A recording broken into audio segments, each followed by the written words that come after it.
Hello everybody, welcome back to HardReset.Info channel. In today's video, I'll show you how to customize the taskbar on your Black Shark Pad 7 Pro.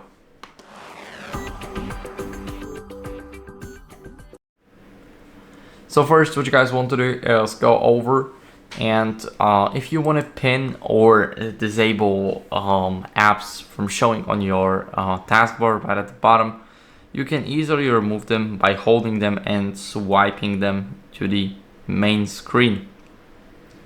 As you guys can see, now only the phone app is left. There are some spaces where you can put your messages, where you can put the Play Store, and where you can put Google, for example. So now this is your ultimate, let's say the Google setup, and you can change your taskbar like this. Of course, if you use some apps, there is no such thing as the dynamic taskbar at the bottom, so you won't have the let's say the second taskbar when you have your most recent apps opened. And that's basically how you guys can customize your taskbar. So thank you for watching. If you enjoyed this video, then make sure to leave a like, subscription, and a comment, and I'll see you in the next one. Bye.